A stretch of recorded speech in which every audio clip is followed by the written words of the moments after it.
Thank you so much friends. ఈరోజు నా యొక్క ఛానల్ అనేది మానిటైజేషన్ అయింది ఫ్రెండ్స్. ఇదంతా కూడా కేవలం మీ యొక్క సపోర్ట్ ద్వారానే జరిగింది ఫ్రెండ్స్. అదేవిధంగా మీరు కూడా ఎవరన్నా కొత్తగా యూట్యూబ్ ఛానల్ అనేది పెట్టుకొని దాంట్లో మీ యొక్క వీడియోస్కి వ్యూస్ అనేది రాకపోయినా, లేకుంటే వాచ్ పీరియడ్ అనేది పెరగకపోయినా, మీకు ఏమన్నా యూట్యూబ్ సంబంధించినటువంటి డౌట్స్ ఏమన్నా ఉన్నాయన్నా కానీ నా యొక్క ఛానల్లో మీరు మెంబర్షిప్ అనేది తీసుకోండి ఫ్రెండ్స్.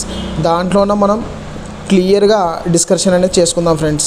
ఏమన్నా మీకు ఇంకా డౌట్స్ అనేవి ఏమన్నా ఉన్నాయంటే ఒకసారి ఇదే వీడియో కింద మీరు మెసేజ్ అనేది చేయండి ఫ్రెండ్స్, కామెంట్ చేయండి, లేకుంటే మీ యొక్క నెంబర్ అనేది దాంట్లో మీరు మెన్షన్ చేయండి. నేను ఏదన్నా ఉంటే మీకు కాంటాక్ట్ చేస్తాను ఫ్రెండ్స్. మీ యొక్క వ్యూస్, వీడియోస్, మీ యొక్క ఏ దానికి సంబంధించి అయినా కానీ నాకు ఏ విధంగా అయితే సపోర్ట్ చేశారో నేను కూడా అట్ ది సేమ్ టైం మీ అందరికి కూడా అదే విధంగా సపోర్ట్ చేస్తాను friends. Thank you so much. Thank you friends. Once again thank you friends.